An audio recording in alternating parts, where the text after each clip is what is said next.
que tive nessa, como o Lara disse, desde o começo do SEMP, então é a maior satisfação aqui. Provavelmente eu sou das pessoas mais contentes, que quando eu comecei esse processo todo, não tinha AB, a aba estava saindo, então TI, AB, a aba de volta, então Sandra, Franks, Delcina saiu, Cris e Melissa, super legal aqui. Eu sou uma pessoa realizada aqui como consultor nesse dia.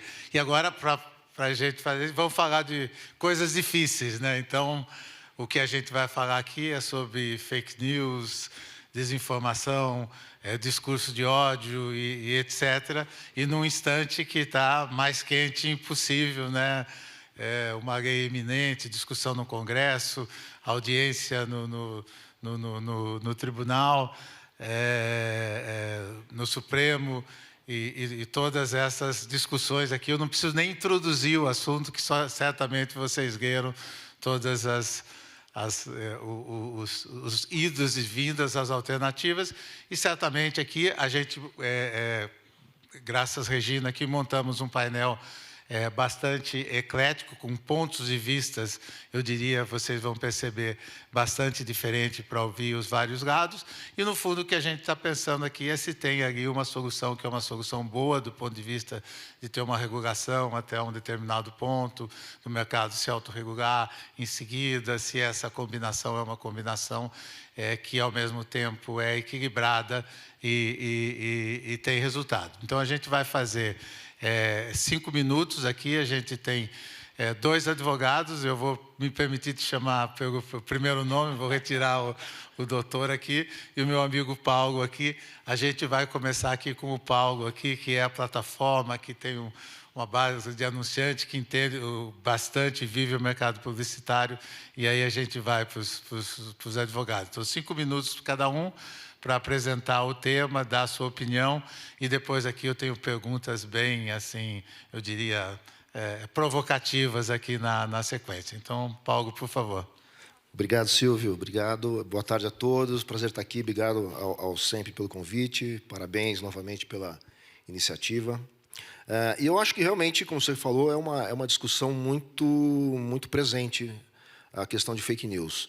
Eu queria dizer assim, no meu ponto de vista, fake news ela não é uma coisa nova, né? É uma coisa que existe sempre que existiu comunicação e existiram meios de comunicação e veículos de comunicação, sempre existiu fake news.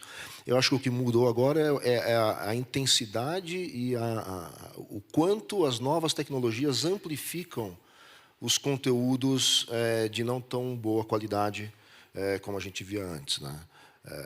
Então, acho que assim, o papel de um veículo profissional de comunicação, cada vez mais, é garantir a credibilidade, a qualidade e o profissionalismo na produção de conteúdo.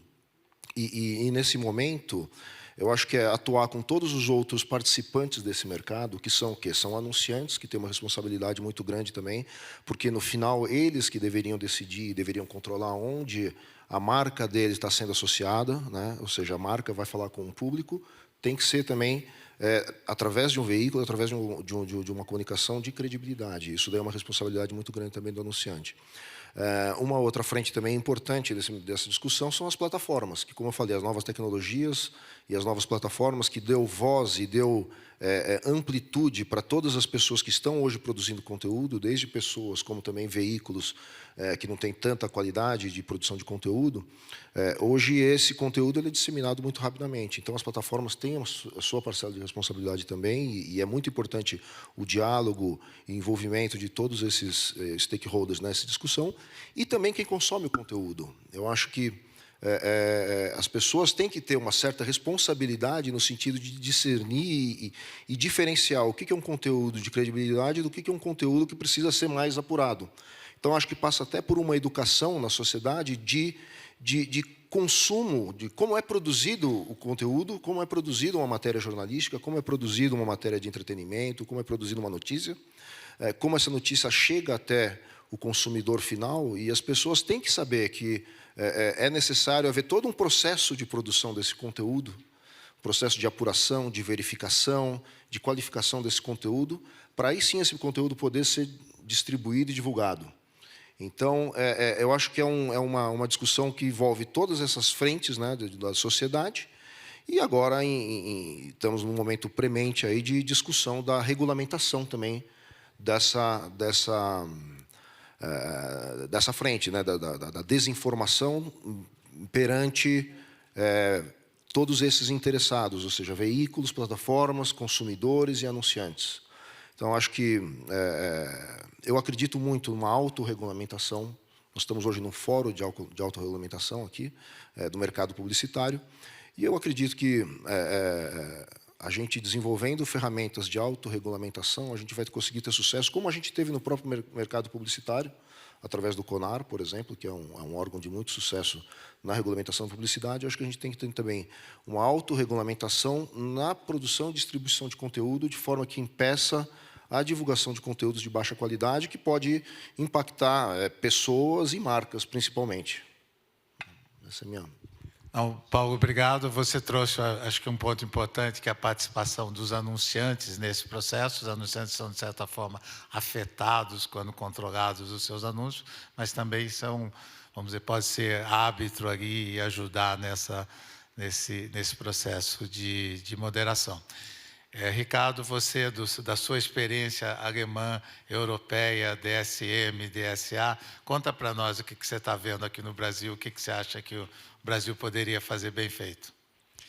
Primeiramente, é uma honra estar aqui com vocês. Eu já participei de outros eventos do SEMP, da publicidade no Brasil. É sempre uma grande honra participar com vocês dos eventos. Eu vou trazer, talvez, uma fala rápida, né, uma introdutória, mais próxima da publicidade, mais distante do direito, que é a nossa área de atuação. E falar desse tema, para mim, também, das fake news, principalmente da regulação, ela é quase como uma segunda pele, porque eu publiquei um livro no Brasil chamado Fake News, Regulação, antes da discussão brasileira. E, por algum motivo, eu decidi, um dia à noite, na Alemanha, de inverno alemão, escrever um projeto para o Brasil de brincadeira. E esse projeto foi apresentado pelo senador Anastasia, entrou no projeto o senador Alessandro e aí foi para a Câmara. Então, desde então, eu estou quase que foi engolido pelo debate brasileiro a partir da perspectiva alemã. Mas o que eu acho interessante, e aqui eu queria partir de algo mais próximo dos publicitários, uma disciplina que é a sociologia, é um livro de um sociólogo alemão, talvez junto com Max Weber, o mais famoso do último século, chamado Niklas Luhmann. Ele tem um livro de 93, que ele começa com uma frase, como todo grande pensador, começa e termina com uma frase de grande impacto, e ele fala: tudo o que nós sabemos sobre o mundo e sobre a sociedade, nós sabemos através dos meios de comunicação em massa. Isso, 93. Né? A gente não tinha internet popularizada, né? E hoje, se a gente for reescrever essa primeira frase, tranquilamente a gente pode reescrever. Tudo que nós sabemos sobre o mundo e sobre a sociedade, nós sabemos através de plataformas digitais. Então, e aqui se enquadra toda essa transformação da própria regulação da publicidade, que a gente pode entrar depois nas perguntas. Então, essa passagem de uma sociedade centrada em organizações, né, e aqui a gente pode pensar das 3 tecnologias simbólicas desse momento até a década de 90, impressão, no sentido da pressa, rádio e televisão. Eram organizações em que você tinha uma redação, tinha um controle do fluxo comunicacional que saía daquela organização. E quando você tem uma nova sociedade que passa a ser centrada, né, do ponto de vista da estrutura da própria esfera pública e privada, em plataformas digitais, você perde o elemento do controle do fluxo e a produção pela própria organização. Então, se a gente olhar Facebook, Google, eles não produzem conteúdo. Eles organizam os conteúdos. Né? Então, eu acho importante sempre partir, olhar para modelos, porque o direito, né, a gente, quando entra na faculdade de Direito, e a faculdade de Direito não é uma faculdade tão gostosa de fazer, ela passa a ser interessante quando você passa a ver o direito a partir da sociedade. Então, o direito das plataformas, a regulação da fake news, ela tem que ser ou da desinformação, ou do conteúdo ilegal, ou da publicidade digital, ela tem que partir dessa passagem de uma sociedade de organizações para uma sociedade de plataformas. A partir daí, a gente pode pensar em um direito, que a gente pode, então, discutir na fase das perguntas. Não, obrigado, Ricardo. Acho que você teve um ponto importante, essa mudança de, no passado, a produção de conteúdo era produzido pelas próprias mídias, e hoje, na plataforma, é principalmente um agregador de conteúdo. Então, Marcel, você que tem um contato importante aí com as plataformas aí e vive esse mundo também, conta um pouquinho para nós a sua percepção do que está acontecendo e o que você acha que seria uma boa solução para o Brasil. Eu vou tentar trazer aqui para todos, já agradecendo pelo convite, um pouco do que a gente levou lá para o Supremo na audiência pública sobre a responsabilidade do Marco Civil. Fui um dos expositores, Ricardo também, inclusive. E o que a gente tentou trazer ali foi mais ou menos o seguinte, né? Esse paradigma do conteúdo produzido pelo usuário, né? Ou seja, eu tenho a liberdade de publicar o que eu achar, né? No contexto dos termos de uso da plataforma, seja que plataforma for. É uma coisa magnífica, uma coisa maravilhosa. Quando a gente pensa, eu lembro adolescente, né? Que se um consumidor queria reclamar de algo, ele tinha que torcer para o jornal publicar a carta dele, para a empresa se importar que a carta foi publicada e entrar em contato. E hoje o cara posta lá um tweet ou um Instagram e já tem o DM, já resolvem, assim, essa interação da pessoa física e poder se manifestar pelas plataformas sempre foi algo super positivo. Qual que sempre foi o norte principal da questão?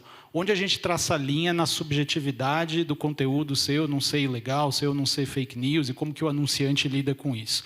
Acho que uma coisa que a gente tentou trazer para o Supremo, e os ministros prestaram atenção nesse ponto, é que a gente não pode confundir o que é o conteúdo claramente ilegal com conteúdo que tem uma subjetividade inerentemente envolvida. Então, onde que a crítica acirrada se transforma em discurso de ódio? É porque você não gostou da crítica? É porque você é o criticado? Mas a crítica estaria dentro de parâmetros normais?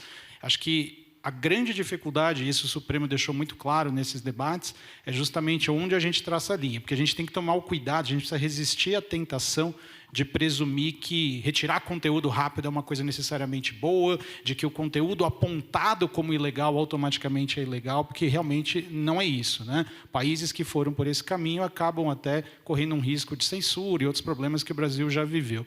E aqui acho que até uma coisa super interessante, aí, mas pensando na perspectiva do anunciante, claro que o anunciante tem um poder incrível nesse ponto, né, de decidir onde ele vai, onde que a marca deve estar, evitar aí, que a gente até vai falar aqui, né, de brand safety, mas acho que o ponto principal é lembrar que um regime jurídico que facilite demais a remoção, eu recordo muito da piada pronta em Brasília na época do Marco Civil da Internet sendo debatido. Os políticos falavam assim: se o sistema for, basta notificar para remover, site político vai ser em branco, porque ninguém vai sobreviver aqui, né? O seu adversário notifica, o outro notifica, etc, etc. Então, acho que assim, o que parece ser um consenso é que a gente precisa aumentar a lista de situações em que o conteúdo deve ser considerado objetivamente ilegal e removido rapidamente. Acho que esse consenso existe. Mas o que me preocupa um pouco é acharem que essa deveria ser a regra geral para qualquer tipo de conteúdo. Que se for por essa linha, daí a imprensa como a gente a conhece vai ser completamente diferente. Então, por isso que o tema é tão quente, tão interessante, e os anunciantes tentando nessa falar assim, mas aí, onde que eu invisto? Que é o nosso próximo tema aqui, né? Então, eu acho que é uma continuação aqui do que a gente começou a discutir. Eu vou inverter um pouco, vou pedir para o Ricardo começar aqui. Então, considerando que uma regulação é iminente, eu acho que até as plataformas concordam que uma regulação precisa vir, como poderia ser essa moderação que equilibrasse essa responsabilização com essa preocupação com a liberdade de expressão? A gente tem ouvido muito falar de dever do cuidado, transparência. O Elon Musk recentemente falou assim: eu vou abrir o algoritmo do Twitter. Isso daqui é uma coisa... Provavelmente você não poderia obrigar uma empresa privada a abrir seu algoritmo, porque é um segredo comercial, é uma diferença...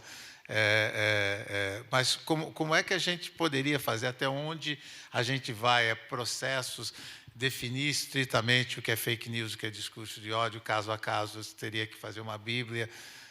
Ricardo, nos ajuda, como até acho que DSA fez algo que você considera bom aqui, e depois a gente ouve aqui o Paulo e termina com o Marcel, aqui, que eu acho que tem um contraponto. É uma pergunta muito importante e é difícil respondê-la sem também retomar um contexto histórico do surgimento das regulações, né, de forma breve.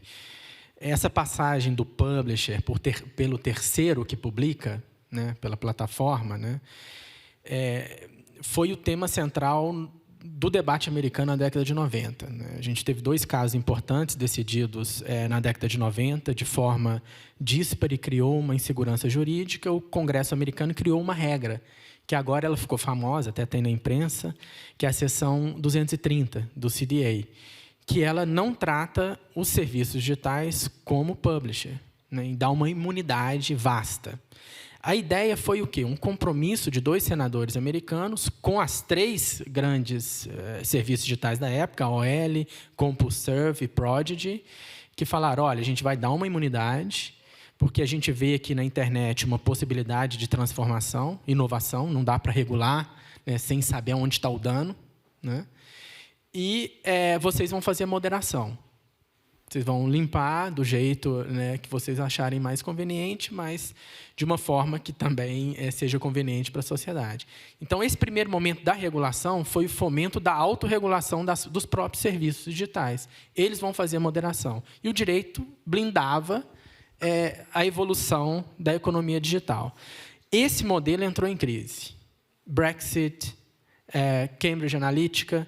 De repente, a gente começou a ver que existiam, sim, intermediários na comunicação, e que esses intermediários eram, às vezes, mais importantes do que o próprio conteúdo, porque eles escolhiam quais conteúdos você ia ver, né? Então, a gente está no momento posterior, agora, de criar determinados parâmetros para moderação de conteúdo que até então era feita de forma privada. E quando a gente fala de moderação de conteúdo, você pode torná-la um sinônimo de gestão da liberdade de expressão da população. No fundo, o que as plataformas fazem, elas gerem, de forma privada, a liberdade de expressão da população.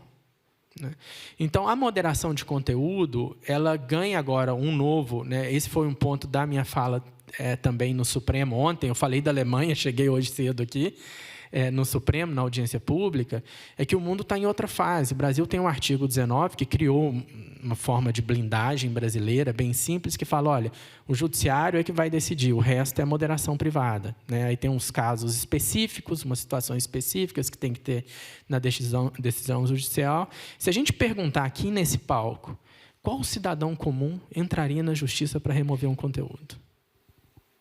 O cidadão comum, ele vai em outro sistema social.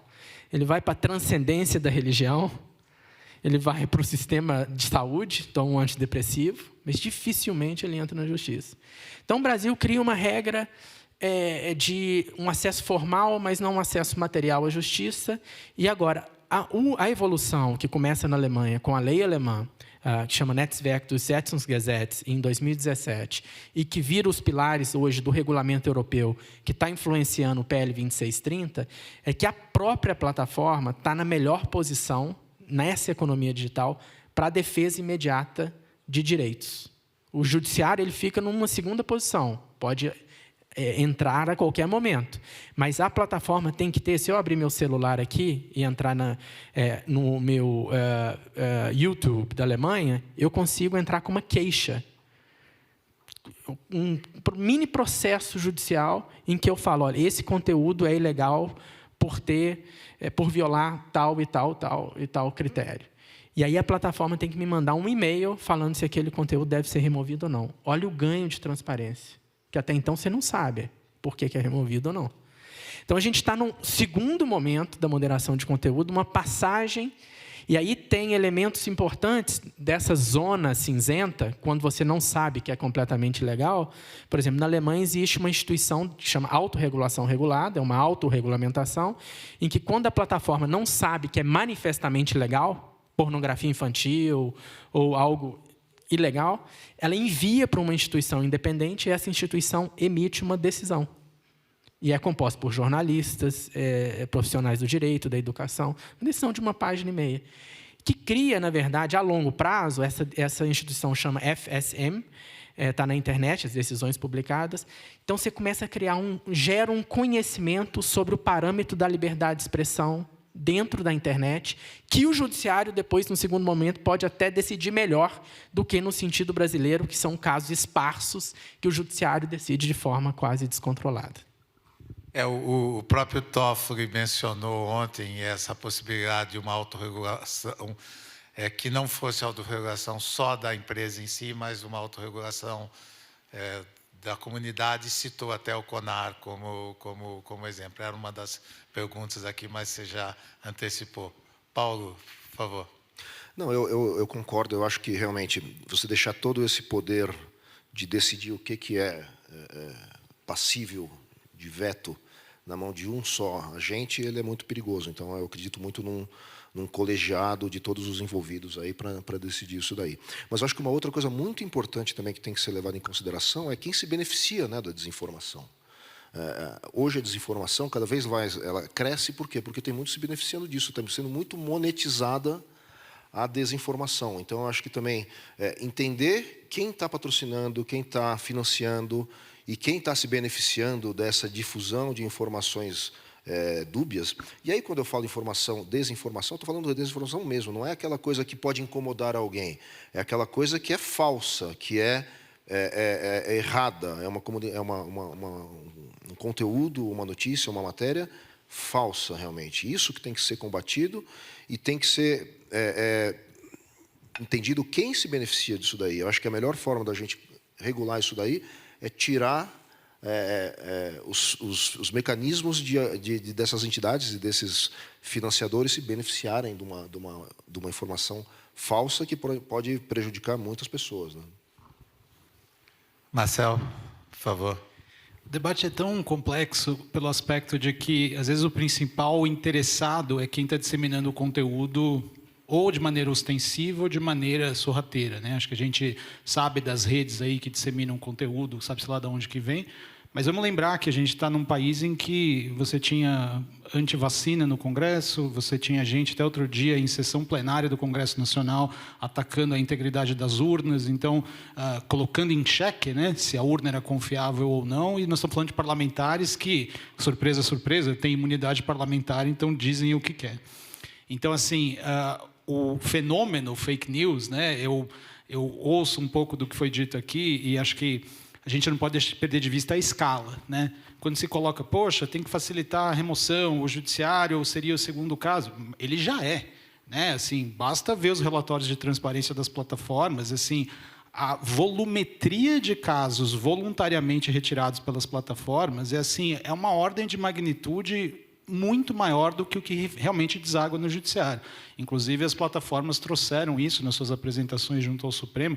Acho que foi o pessoal do TikTok que mostrou lá que, para 60 ou 70 mil pedaços de conteúdo que eles removeram proativamente, teve 40 ordens judiciais. Quer dizer, é uma dimensão muito diferente. Não quero que ninguém saia daqui com a impressão, nossa, né, a plataforma fica de braços cruzados esperando a ordem judicial chegar, né? Acho que todo esse trabalho proativo e preventivo é uma coisa que acontece, até porque se não acontece, e aí é um ponto que eu queria lembrar, até para a gente lembrar, já que nós estamos diante do público do mercado publicitário, trazer essa pinçada publicitária, a pressão que os anunciantes conseguem exercer é fantástica. Isso é notícia pública. Eu lembro de 2017, 2018, grandes anunciantes pressionaram as plataformas para dizer, escuta, na época o problema era conteúdo extremista, principalmente de ISIS, Estado Islâmico, essas coisas todas, né?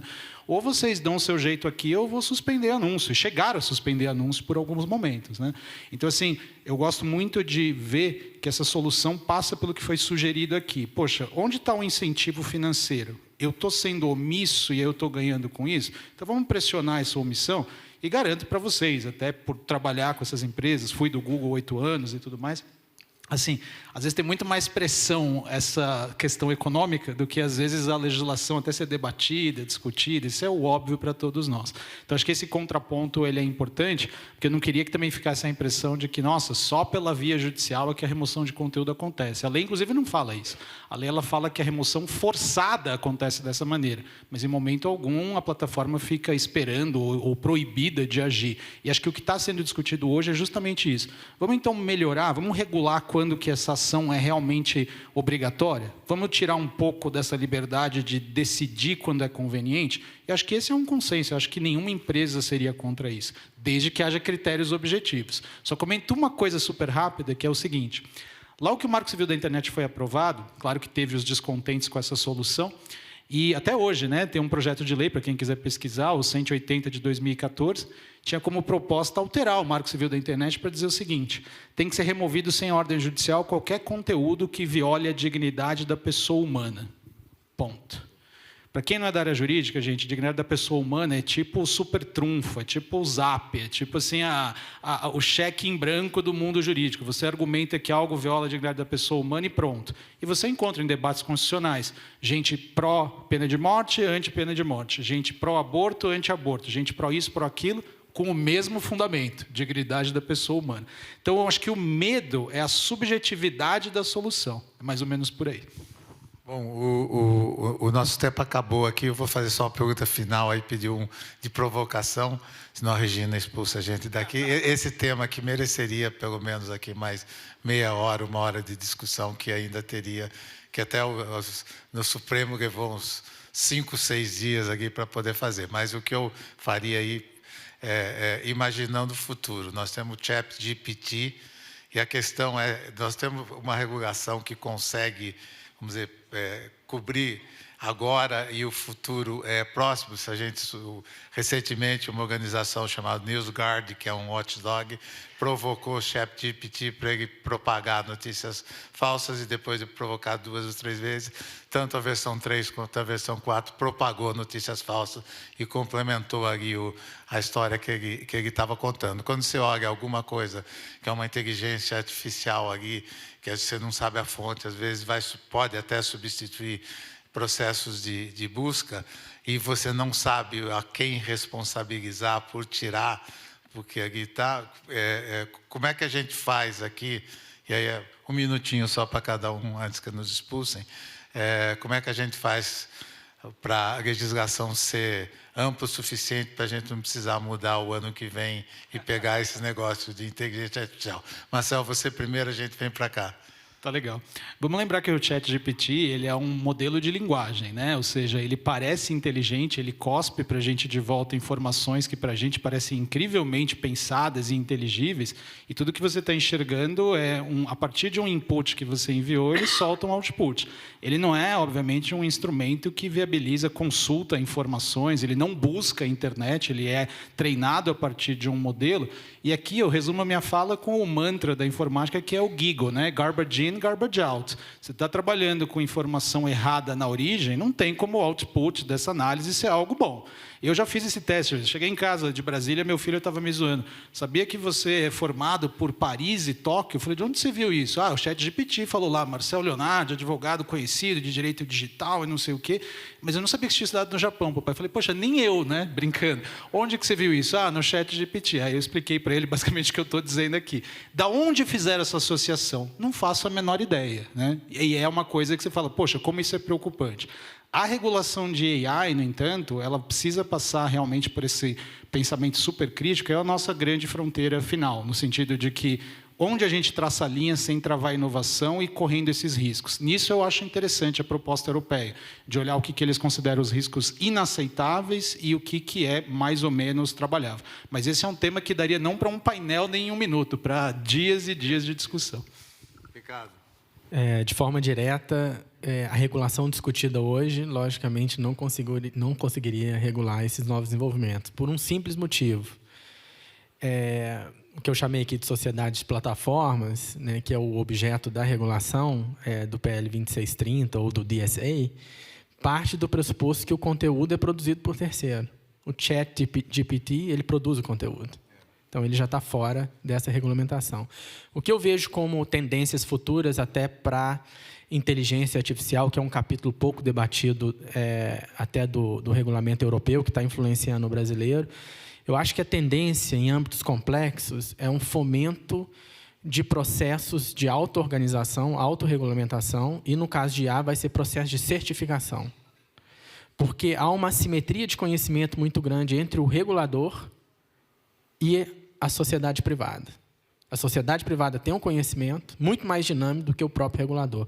Então, o regulador vai ter sempre que incorporar designs regulatórios em que a autorregulamentação vai estar presente, para que o processo de certificação, para que o conhecimento seja gerado fora do próprio Estado, não seja essa ideia de que o juiz vai decidir, mas o conhecimento vai ser gerado de forma dinâmica e junto com alguns poucos parâmetros estatais. Então, eu creio que a lei de fake news é até mais fácil do que regular ChatGPT, por conta dessa complexidade ainda, esse potencial é maior do que a atual.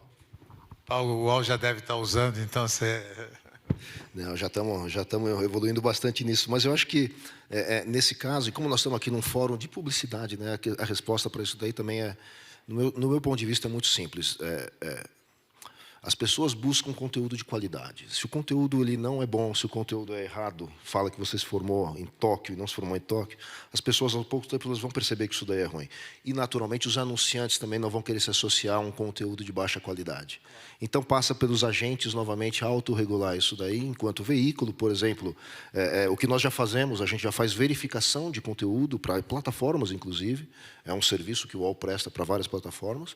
Outra coisa é os próprios anunciantes decidindo aonde investir o seu dinheiro, em que tipo de veículo que dá a melhor qualidade e, com isso, a melhor associação de marca, né? E, terceiro, as pessoas também, um pouco da sociedade, em informar as pessoas, instruir as pessoas a diferenciar conteúdos de qualidade e conteúdos de baixa qualidade. Bom, muito obrigado, Marcel, Ricardo, Paulo, obrigado a todos. Nós vamos estar discutindo muito esse assunto nos próximos dias.